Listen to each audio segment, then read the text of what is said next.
नमस्कार, मेरा नाम है ओपी वशिष्ठ। दी हरियाणा टॉक्स के खास मुद्दे में आपका स्वागत है। नमस्कार, मेरा नाम है सत सिंह और आज खास मुद्दे में हम बातचीत करेंगे जगदीप धनखड़ की, जिन्होंने वाइस प्रेसिडेंट की पोस्ट से रिज़ाइन किया है मिड टर्म में।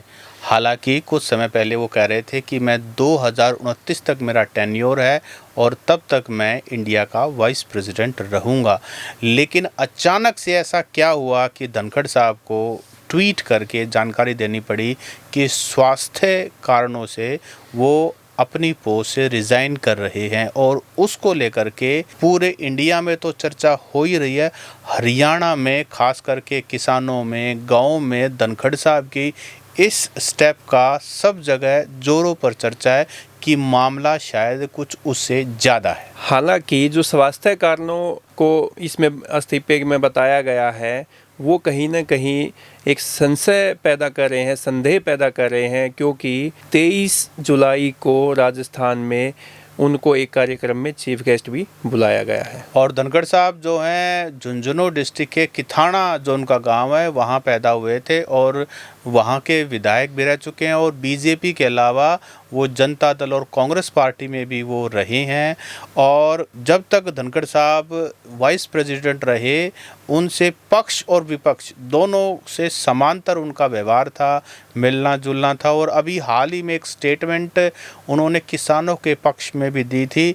जब शिवराज सिंह चौहान और धनखड़ साहब एक ही प्रोग्राम में थे तो उन्होंने कहा कि भाई किसानों से आपने एक से एक बड़े बड़े वादे किए हैं, इनको निभाना भी चाहिए, उनकी मांगे पूरी भी करनी चाहिए।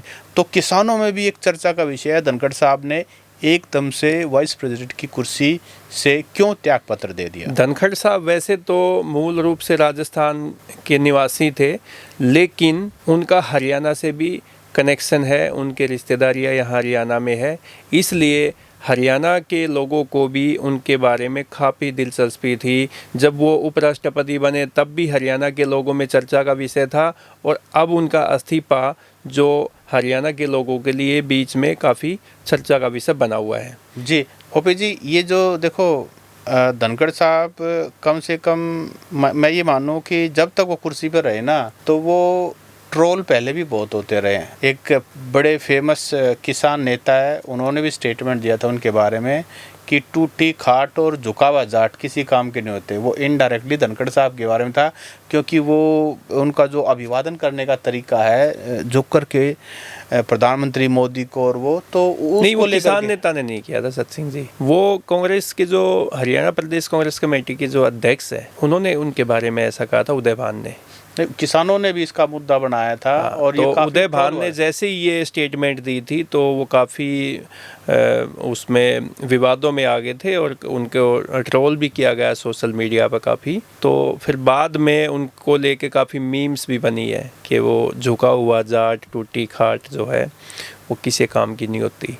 और अभी एक कांग्रेस की सांसद ने भी आज जब ये हुआ मीडिया से बात करते हुए, पार्लियामेंट सेशन भी शुरू हो चुका जैसा आप जानते, तो उन्होंने कहा कि धनखड़ साहब तो लंबे चौड़े जाट हैं, उनको क्या हुआ, उनके स्वास्थ्य तो ठीक है, कल तक तो वो मीटिंग को चेयर कर रहे थे और एकदम से उनसे इस्तीफ़ा जो है ना उन्होंने दिया नहीं है, इस्तीफ़ा उनसे लिया गया है।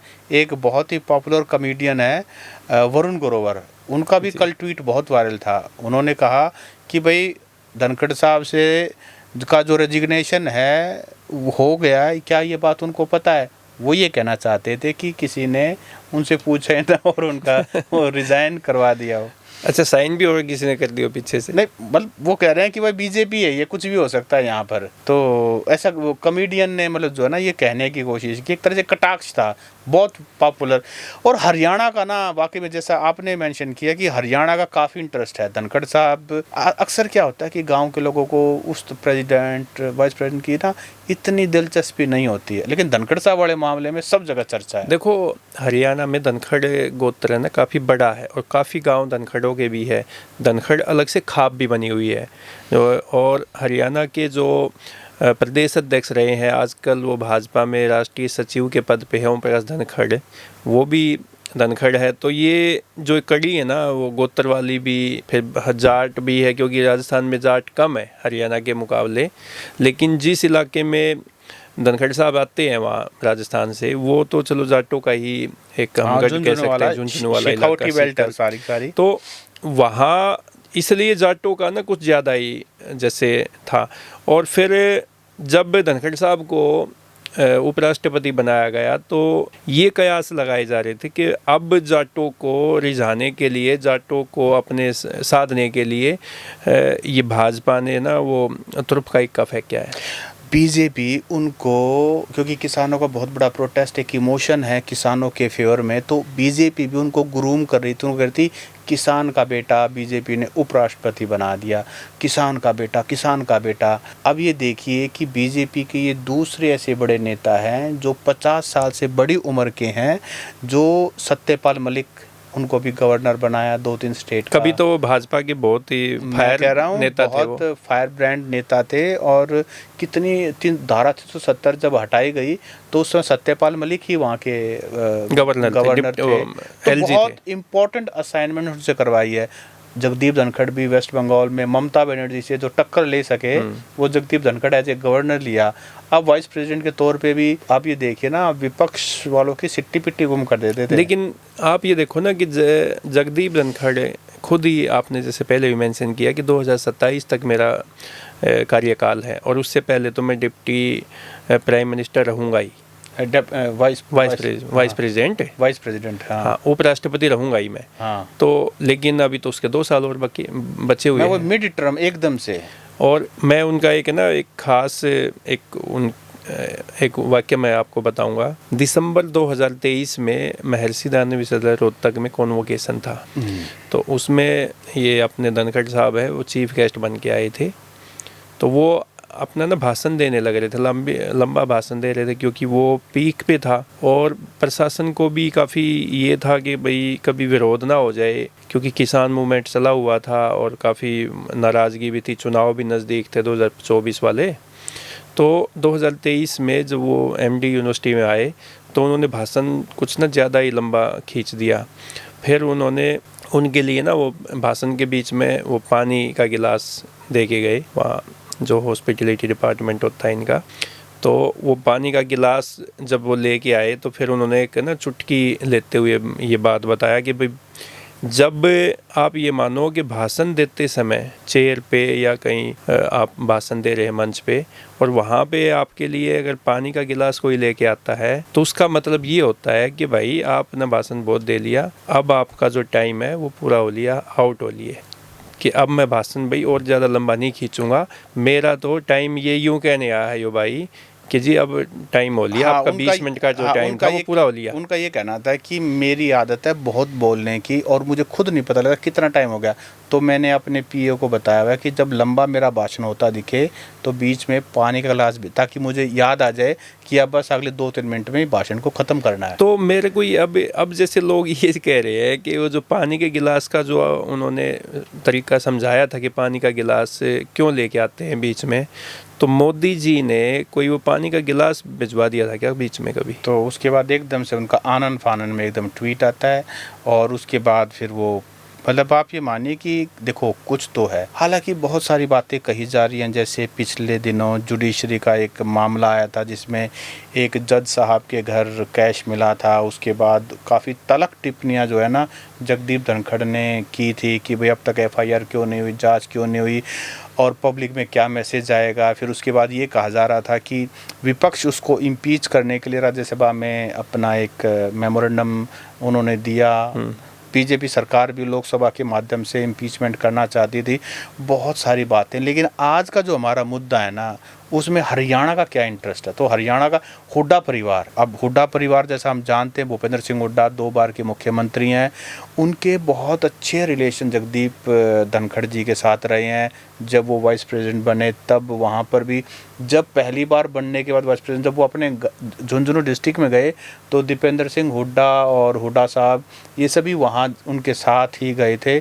तो और कल भी हुड्डा साहब ने स्टेटमेंट दिया है रिज़ाइन के बाद धनखड़ साहब के, उन्होंने कहा है कि भाई एकदम से धनखड़ साहब तो बिल्कुल ठीक ठाक थे, एकदम से क्या हुआ है, ये मामला तो नहीं है, कुछ ना कुछ बड़ा मामला है जो बीजेपी छुपाने की कोशिश कर रही है, बताना नहीं चाहती। और जगदीप धनखड़ जी संसद में जब चेयर पे बैठते थे तो जब दीपेंद्र सिंह हुड्डा हरियाणा के मुद्दे उठाते थे, कोई बात करते थे, तो उनके साथ भी उनका संवाद होता था। रणदीप सिंह सुरजेवाला को कोई जाटों को लेके कोई बात चली थी कि वो जाटों के इतिहास बताने लग गए थे, तो रणदीप सुरजेवाला को भी इन्होंने उप राष्ट्रपति ने उनको बताया था कि जाटों का क्या इतिहास है, और जाटों को वो उन्होंने पूरा मतलब वो ना संवाद करते थे, और विपक्ष के किसी भी सांसद को बोलने को या हावी होने का मौका नहीं देते थे।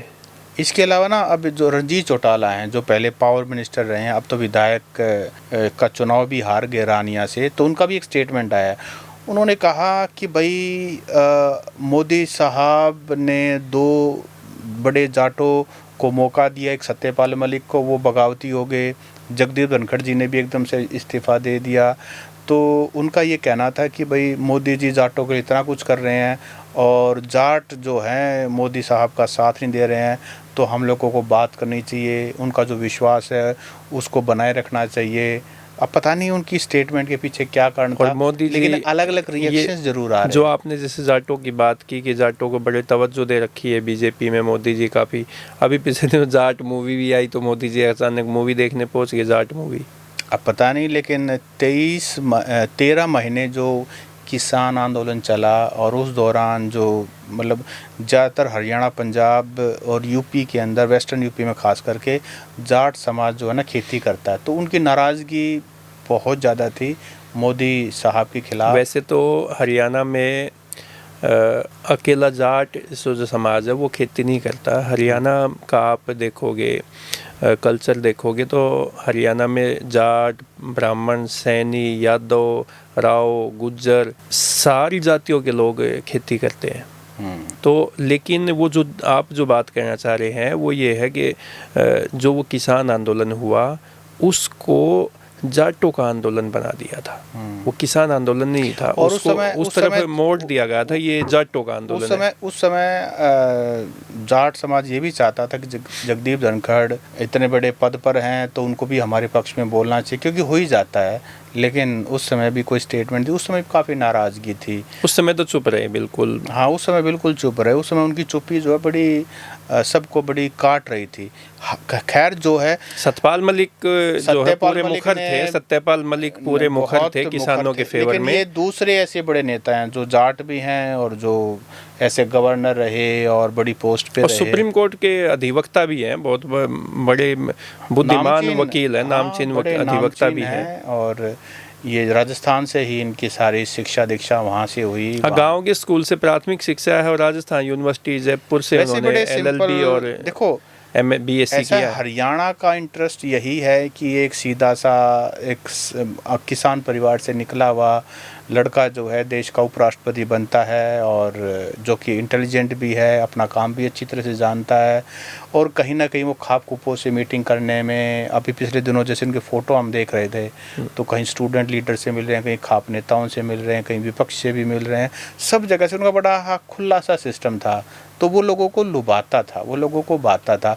चलो खैर लोग यही मानते थे। लेकिन एक बात इसमें देखने को ये मिलेगी कि हरियाणा के लोग बड़े ना लचीले से स्वभाव के हैं। जब उपराष्ट्रपति थे और किसानों के समर्थन में उन्होंने स्टेटमेंट नहीं दी, और वो किसानों के बारे में भी उन्होंने एक भी स्टेटमेंट नहीं दी, और बीजेपी के फेवर में जैसे ज़्यादा बोलते थे, क्योंकि बीजेपी ने उनको उपराष्ट्रपति बनाया तो लाजमी बोलना था। तो जैसे हरियाणा के लोगों का पहले रवैया उनके प्रति था, वो बिल्कुल अग्रेसन में थे, और पूरे मतलब नाराज़गी बहुत ज़्यादा थी कि जाट समाज से उपराष्ट्रपति होने के बावजूद भी समाज के लोगों के बारे में सोचते नहीं, किसानों के बारे में नहीं सोचते, किसान का बेटा बताते हैं लेकिन किसानों के दुख दर्द में शामिल नहीं होते। और अब जैसे उपराष्ट्रपति पद से जैसे ही हटे, अब उनके प्रति सिंपैथी एकदम से जागी हरियाणा के लोगों में कि इनके साथ तो भाई न्याय नहीं हुआ, इनको तो एकदम से हटा दिया गया। जबकि सेशन से पहले एकदम से किसी उपराष्ट्रपति को त्याग पत्र लिया गया हो, ये शायद पहला ही मौका होगा। इससे पहले हो सकता है, लेकिन ये कहते हैं कि ये ऐसा कभी हुआ नहीं। हाँ नहीं, ये पहला ही मौका है। हरियाणा का जो नेचर है ना, हरियाणा के लोगों का नेचर है वो कमज़ोर की तरफ है, वो जस्टिस ड्रीवन है, जिसके साथ अन्याय हुआ उसके साथ रहने का है। तो जब तक वो ठाडे थे तो हरियाणा के लोग कहते भाई तू केकला ठाडा, हम भी ठाडे। और जब वो कमज़ोर हो गए तो यहाँ उनका मौके का फ़ायदा नहीं उठाया हुआ भाई ई हम तेरी गल हाँ ई जुगर, जैसे किसानों के साथ गलत था तो हरियाणा के लोग उसके साथ थे। अब भाई तेरे साथ भी गलत हो गया तो भाई देखो हम तेरे साथ हैं, अब तेरे से कोई लड़ाई नहीं, ये तू मारा ही है। मतलब यूँ कह सकते हैं हरियाणा के लोग जो हारे का सहारा जो है हमारा खाटू श्याम जो है राजस्थान तो में, भाई तो वहाँ पे भी बबरी भान ने ये कहा था कि भाई जो महाभारत के युद्ध में जो हारेगा ना मैं उसके साथ रहूँगा। तो हरियाणा के मानस का कैरेक्टर भी यही है कि भाई ठाडा बनेगा तो ठाडे यहाँ, और भाई तेरे गला भी बूंदी बन गई तो भाई मारी गला तो बने रही, हमारी टोली में आके शामिल हो जा। तो देखो धनखड़ साहब के साथ अभी पता नहीं क्या हुआ, क्योंकि बहुत सारी चीज़ें अभी देखो उनकी स्टेटमेंट नहीं आई है। सबसे बड़ी बात है कि रिजाइन के बाद उनकी स्टेटमेंट नहीं आई है। जब स्टेटमेंट आएगी तो ये बम ब्लास्ट होगा। एक बात है, विपक्ष पूरे मजे ले रहा है, इस मौके के विपक्ष पूरे मजे ले रहा है। पार्लियामेंट के अंदर जिस तरह की वो नाटक कर रहे हैं जगदीप धनखड़ जी के साथ गलत हो, क्योंकि विपक्ष ही सबसे ज़्यादा जगदीप धनखड़ जी से नाराज़ था, उनकी तलक टिप्पणियों से, और रिकॉर्ड पे नहीं जाएगा मैटर, हमें बोलने नहीं दिया जा रहा, डेमोक्रेसी के अंदर ये लोकतंत्र की का गला घोटा जा रहा, इस तरह की स्टेटमेंट थी। और आप कह रहे हैं भाई धनखड़ साहब के साथ देखो गलत हो गए, बीजेपी उनकी तो मिमिक्री भी बहुत करते थे, मिमिक्री भी करते थे। तो विपक्ष भी मजे ले रहा है और सभी, लेकिन जनता भी मजे ले रही है। लेकिन शायद ये पहली बार देखो देश के इतिहास में कोई भी वाइस प्रेसिडेंट या तो अपनी टर्म पूरी करके गया या फिर उनका अगर निधन हो गया है तो एक अलग बात है। अदरवाइज बीच में इस तरह से कोई भी अनसेरेमोनियसली कोई भी वाइस प्रेसिडेंट आज तक हिस्ट्री में नहीं गया है, इंडिया की हिस्ट्री में। अब ये पहली बार हुआ है। और तो सत्सिंह जी, जैसे अभी ये जो उपराष्ट्रपति का जो इस्तीफा हुआ है जगदीप धनखड़ जी का, इसको लेके जाटों का क्या रिएक्शन है, वो थोड़ा सा देखो सिंपल सी बात है, जो हमने पहले डिस्कस कर ही लिए बात कि भाई हरियाणा के मानस का यही है कि भाई बीजेपी के खिलाफ तो ऑलरेडी है, क्योंकि बीजेपी थर्ड टर्म है और किसानों को बहुत सारी उम्मीद थी। 2014 में जाटों ने बढ़िया तरह से बीजेपी की, Jat voters I mean to say, उन्होंने बढ़िया तरह से सत्ता में लेके आए थे। फिर दूसरा टर्म, फिर तीसरा टर्म, तो उनको बहुत सारी एक्सपेक्ट, हालांकि तीसरे टर्म में तो बहुत ज़्यादा साथ नहीं दिया, लेकिन फिर भी एक सर्टेन परसेंटेज ने फिर भी दिया। तो उनका ये कहना था जो कोई भी बीजेपी को हराएगा, तभी तो आप ये देखिए ना, ये जो महागठबंधन बना बीजेपी को हराने के इंडिया ब्लॉक जो बना उसमें किसानों का या जाटों का उसमें था। अब जगदीप सत्यपाल मलिक ज्वाइन कर चुके हैं, और तो उनको ये है कि अब धनखड़ साहब भी अब फ्री हो चुके हैं, अब हमारे कैंप के अंदर आ जाए, मिल करके बीजेपी का विरोध। एक ऐसा भी एक रूमर चला हुआ है कि जैसे जो बिहार में अभी चुनाव होने हैं तो वहाँ पे नीतीश कुमार यादव जो मुख्यमंत्री है बिहार के, उनको उपराष्ट्रपति बनाया जा सकता है, क्योंकि बिहार के चुनाव है। तो बिहार के चुनाव में भाजपा फ्रंट फुट पे आगे चुनाव लड़ने जा रही है। मोदी जी वहाँ पे कई विजिट कर चुके, अमित शाह वहाँ पे जा चुके हैं, और भी भाजपा के बड़े जो लीडरशिप है। देखिए अब तो बीजेपी कुछ ना कुछ तो करेगी, हो सकता है कि इसीलिए फोर्स किया गया हो कि आप हटिए यहाँ से, हम बिहार में किसी बड़े नेता को लेके आएंगे यहाँ और वहाँ पर हम मूड चेंज करेंगे लोगों का। बिल्कुल हो सकता है, एक ये मानिए कि बड़ा गेम चेंजर हो सकता है, बिल्कुल इस तरह की भी बातें एक और भी हो सकता है। भाजपा, हालांकि भाजपा पत्ते एकदम से नहीं खोलती, और अपना जो उनकी रणनीति है वो पहले से किसी को आभास नहीं होता। बिहार की चुनाव की बात तो अभी है, इसके बाद पंजाब में भी चुनाव होने हैं, और पंजाब चुनाव में आप देखोगे कि भाजपा का वहाँ पे ना कोई पैर रखने वाला नहीं है। मतलब भाजपा की हालत बहुत ज़्यादा ख़राब है। तो किसी सिख को भी उपराष्ट्रपति बनाया जा सकता है। लेकिन पंजाब का सेंटीमेंट मुझे लगता नहीं किसी को वाइस प्रेसिडेंट। पंजाब का तो पब्लिक जो है ना बहुत करड़ी है, वो लोग पढ़े लिखे भी हैं, वेल ट्रेवल्ड हैं, और वो हर चीज़ों को समझते हैं। लेकिन चलो बीजेपी अपना तो, अगर नॉर्थ से ही बनाना था, अगर बीजेपी जो है अपना तो गेम खेलेगी, चाहे वो बिहार के लिए हो, चाहे वो पंजाब के लिए हो, या फिर कोई और कुछ बड़ा प्लान कर रही हो। कुछ ना कुछ तो बड़ा होने वाला है, और सही कारण का पता कुछ दिनों में लगेगा। तो दोस्तों, Jagdeep Dhankhar vice president of India mid term में ही रिज़ाइन कर चुके हैं और गांव-गांव में इस चीज़ की चर्चा है कि धनखड़ साहब को हटाया गया है या वो वाकई में हेल्थ रीजंस की वजह से पद से खुद हटे हैं। लेकिन चर्चा का विषय ज़रूर है। असली कारण क्या है, आप भी कमेंट करके बताएं, आपको क्या लगता है। नमस्कार।